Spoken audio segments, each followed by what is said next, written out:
Are you bursting with ideas but somehow feel stuck, overwhelmed, or unable to move forward? You're not alone. This is a trap so many multi-passionate entrepreneurs fall into. But don't worry, today I'm breaking down exactly why this happens, and more importantly, how you can overcome it to finally make progress on the things that matter most to you. Hi, my name is Emily Avon Green. I'm a therapist in private practice and a slow living enthusiast. And like you, I am a multi-passionate entrepreneur.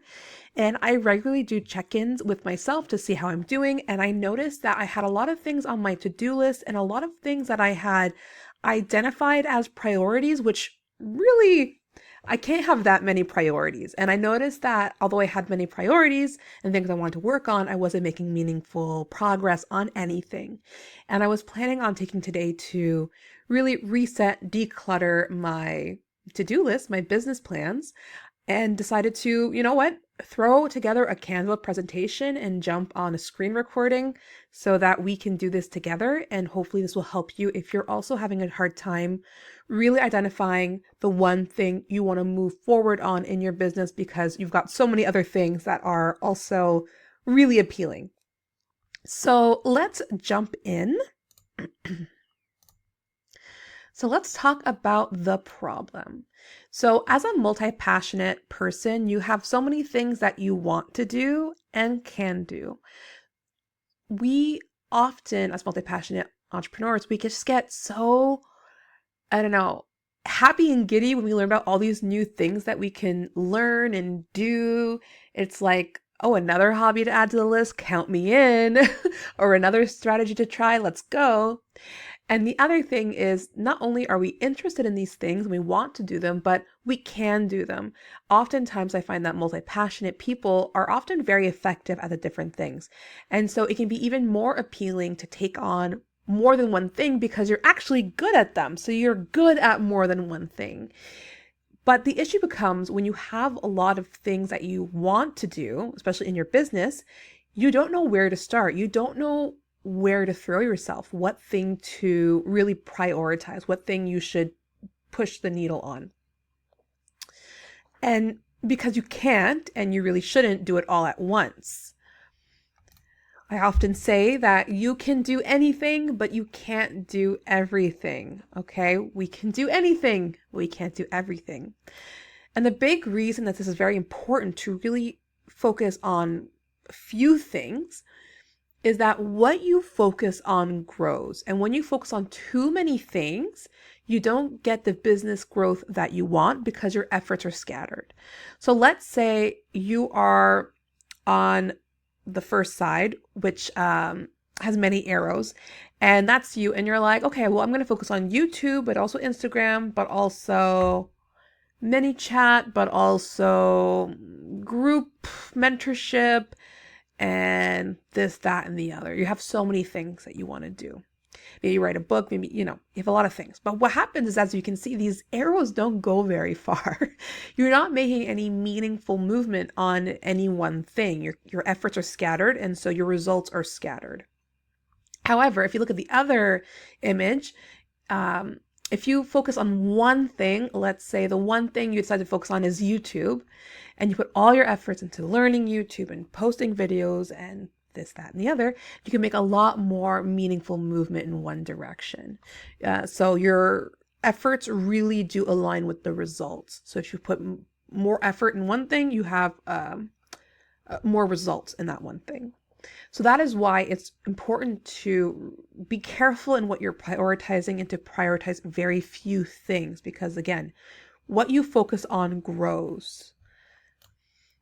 And another problem, though, before I go into the solutions, is a mindset issue. So before you jump into the solutions, I first want you to reflect on why you're feeling pulled to go into so many different directions and why your attention keeps getting sidetracked. Like you might keep seeing things pop up on Instagram, like, oh, I want to try that. Oh, I want to try this. And it could be that you actually like all these different things and you want to jump into them. That is a very possible scenario. But sometimes we let ourselves be swayed by tons of different and cool ideas to keep us occupied so that we don't make any progress forward. because doing so is scary. So instead of taking a leap and starting your YouTube channel or launching your mentorship program or starting to write your book, you get sidetracked, or you allow yourself to be sidetracked by other ideas. It kind of just pushes back the timeline of having to engage in the activity that's actually maybe a little bit scary to you. So first, reflect on if you have any internal blocks that need to be addressed. So what I've learned as a new entrepreneur is that mindset is huge in business. It's like the biggest, it's make it or break it. It's your mindset. Okay. So really ensure, what's stopping you. Is it just that you have so many cool ideas in front of you want to jump on, or is it that you're trying to distract yourself because if you don't try, you don't fail? Okay. I'm saying this from a place of experience because I do that sometimes. So the solution, you need to determine what is most essential to you with regards to your work in this season. So the season of your business. I work quarterly, so every 3 months I do a 3, 4. It depends because sometimes I do 3 months, sometimes I do 4 months. It depends on how I'm feeling.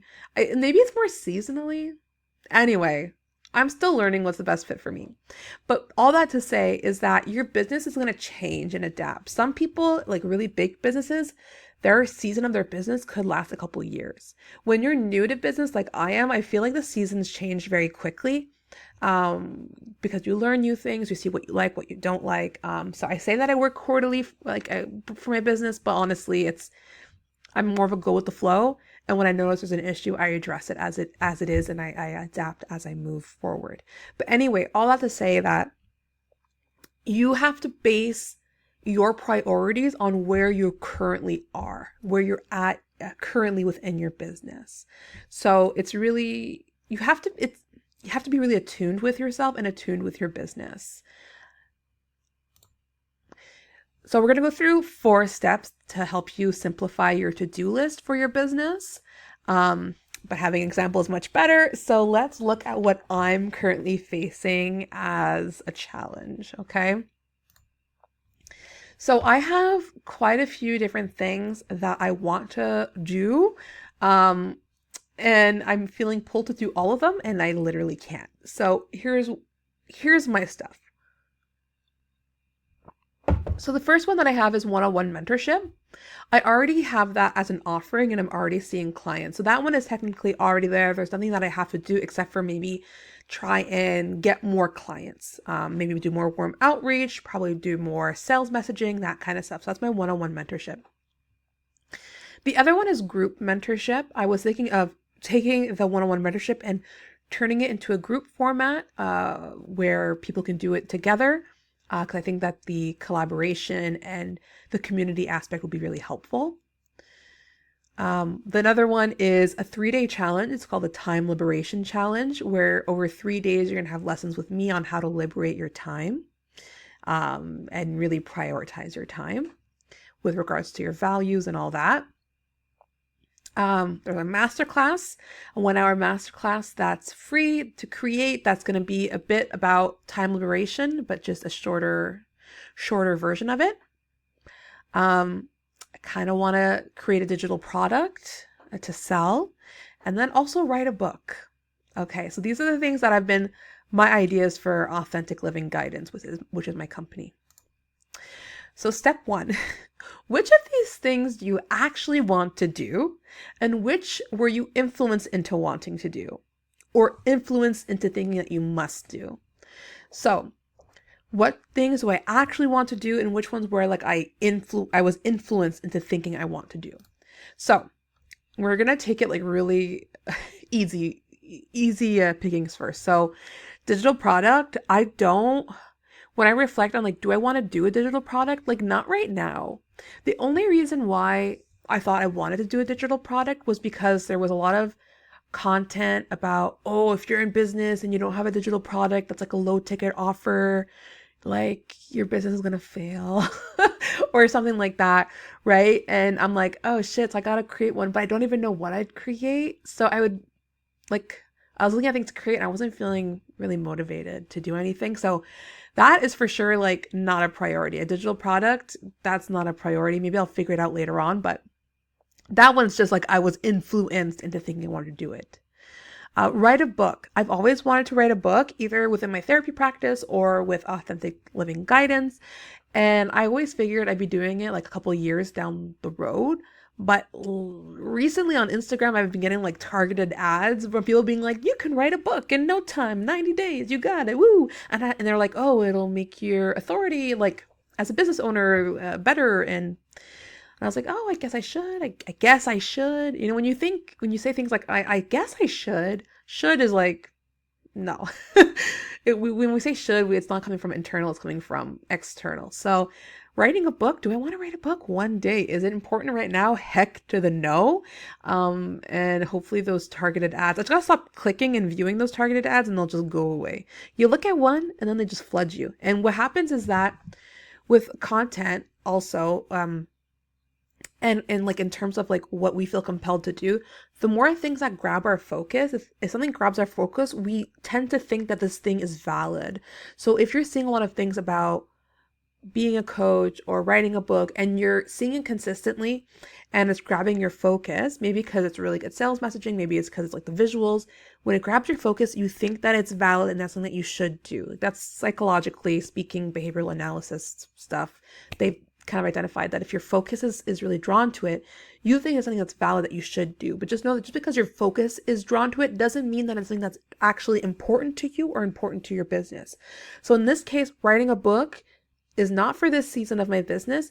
It just captured my attention, it captured my focus, and I thought that it's something that I should do. So, no.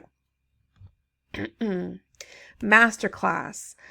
This is something that's really recommended by business coaches to create a free masterclass, which kind of is like a intro to you, then people afterwards buy your paid products. And so that's why it's recommended. And I was like, oh, I gotta do it. You know, it's because like I was kind of told, oh, you gotta do it if you want to be in business. You gotta follow the rules of the game. And I'm like, I don't really want to right now. I can't think of anything that I'd want to make a masterclass about. Nothing's coming to mind. And like I make YouTube videos every week, and for me, like those are more fun and rewarding, and a masterclass, it will be important eventually.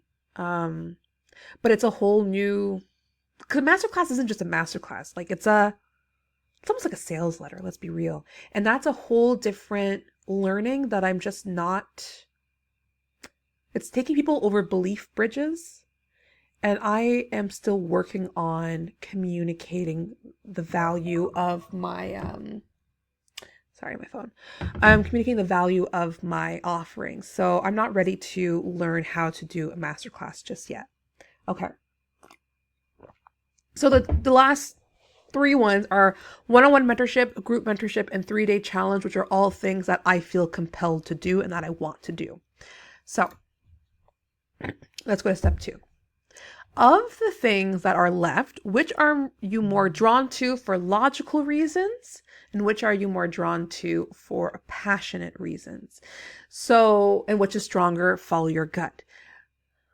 When I say logical reasons, okay, so remember, you're either drawn to them for logical reasons or passionate reasons. So let me go to this little visual here. We have the three items, and a logical reason of why I should create my 3-day challenge first is because it's a great opening to somebody who wants to work with me, right? It's a great first step. It's a bit lower cost as well. And it's also a great way for me to build a rapport and relationship with these people, with these individuals who want to do my challenge, the Time Liberation Challenge. And then I can also, you know, at the end of it, speak about my mentorship program. So logically, in the order of steps, that makes sense.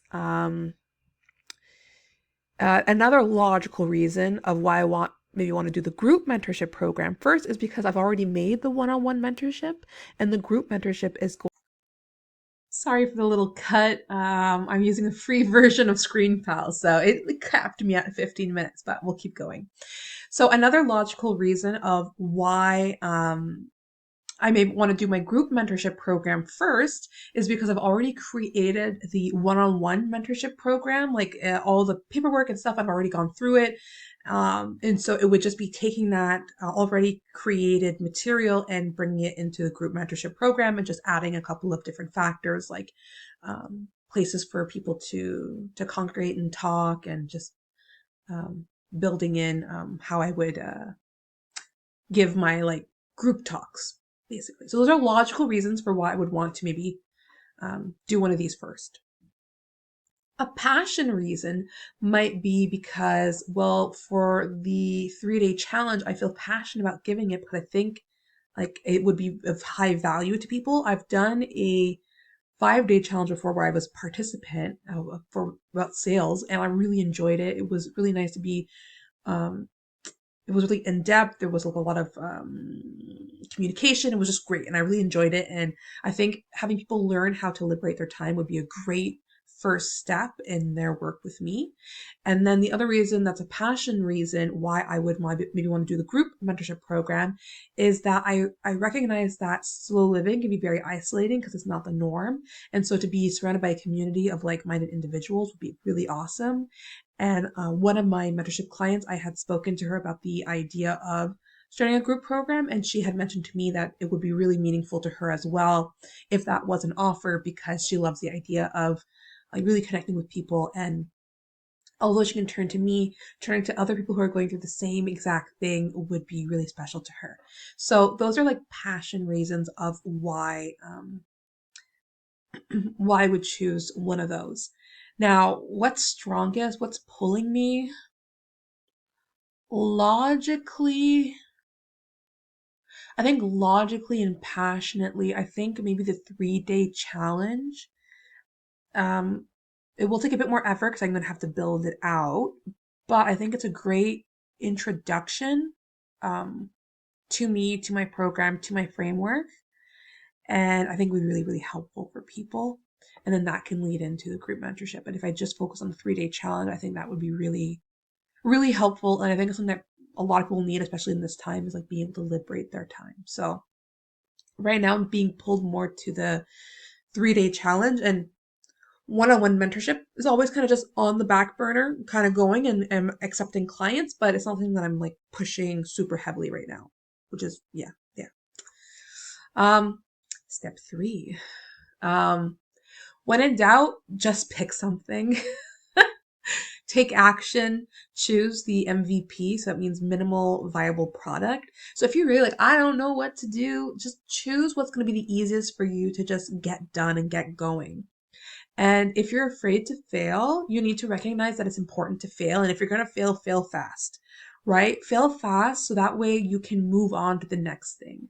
Um, and I think that's like being an entrepreneur now. Like before, I was always like, I'm going to be poor forever. I'm never going to make money. And with that mindset, hell yeah, I was never going to make money, because you only you only like have any movement when you take steps, and taking steps is really hard. A lot of us can have tons of ideas of things we could do, but we don't actually move on those, right? How many times has there been like an invention come out and somebody is like, oh, I had that exact same idea? Because we're not like that unique. A lot of us have the same kind of ideas. A lot of us have had so many different ideas that could really help the world, like the population. The difference is that some people actually act on those ideas and some people don't. And I have been very much a overthinker and not a doer, right? So I get stuck in this phase of which thing is the priority, which thing should I do, how should I make it perfect? And that will lead me nowhere. Instead, I've just got to pick and know that the only way you can fail is if you don't take action whatsoever. So for me at this given moment, what's my minimum viable product? What's the thing that I could do and just take action on and not be afraid of failing? Um, so I think for me, it's doing that 3-day time liberation challenge. And it's going to be 3 days. I was going to do 5 at first, but I think 3 is going to be better. Um, I was thinking about ways that I could make it super duper interactive, like the one that I had been to. But you know what? If I want to make it a minimal viable product, then I'm gonna make it as easy to create and consume as possible, and I'll just offer it as a beta test group at a lower price. And then with the advice and feedback from the people in the test group, I'll be able to better it and just grow from there. But if I try and make the perfect um, challenge, 3-day challenge, I'm never going to put it out because you don't know what's perfect until you actually try something. So we're going to try something, and I already have ideas of how I can better it later, but like minimum viable product would be 3 days, 1 hour each day, where you come on a Zoom with me as like a group, and I present the information and homework, and we're on like a Facebook community, and I give you things to do. And yeah. And then of course in the future, I think I would love to have an aspect where you maybe can pay for more direct contact with me. So like maybe you could ask direct questions and stuff like that during the thing. But if I want to make a minimum viable product and get it out as soon as possible, this is what I'm going to do. It's just 3 days of lessons and actionable worksheets and stuff like that. And there you go. And that way, because also like I think about it, it's like the longer I take, the longer somebody waits to receive something that I think can actually help them. So it's up to me to also act quickly to support these people. Um, so my result is, oh yeah, I wrote that there's like 4 steps, and then I just totally made 3. But let's count the knowing if it's an internal mindset shift that you need to do as a step. Okay. Okay. My result, I'm doing it, guys. I'm doing the 3-day time liberation challenge. And so I'll be announcing more about that as I get going on it. But yeah, that's what I'm doing. Hold me accountable, people, please. And I'm going to come to you guys for advice on maybe what to call it, on certain material that you want. So stay tuned. And yeah, the other little thing is like my little. I don't know if I'm almost done. Okay, so stop thinking about it. You will always have tons of things you could be working on instead. Uh, it will never end. But wasting your time and energy worrying and thinking about it is pulling you away from things that actually move the needle forward.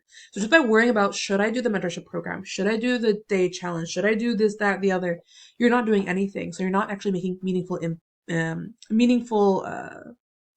movement anywhere. So note, some things you push aside that are also important. Um, yeah, some things you're gonna have to push aside, even though they might be a little bit important, because they're stopping you from getting to other things. Um, I'm gonna show you an example of things that I have to push aside, even though you're gonna be like, Emily, these are super important. Why are you pushing them aside? It's because that if I keep them in my to-do list and in my mind, I will not get moving on the 3-day challenge. So things that I'm like not focusing on right now that I maybe should be sort of are sales funnels. I have to fix my sales funnels for my emails. I have to like add more stuff. And I don't want to. It's a lot of work. And so this has been stressing me out. So I'm just push it to the side for now. My website, creating and finishing my website. Is it important right now? No, I can just make an offering on my creator kit website thingy. So email thing. Anyway, website, not important. Business cards, not important. Score app, which is like a cool attachment you can have for your website. Obviously not important. I don't have a website. There you go. ManyChat. That's when people like write in Instagram like, oh, comment slow and I'll send you something. And then you comment it and they're like, hello. That's because they have like a thing that is an automation. I don't have that. If I say comment slow, it's literally me being like, hello. It's not an automation. So yeah, I don't have that. And I'll get it eventually. It's just not really important right now. And then messaging is just focusing on really dialing in my messaging about slow living and values-based living and blah, blah, blah. And I'm working on it. I do it a lot in my YouTube video. It's just actually putting time to sit down and work on it is hard. I might journal every night, but that's about it.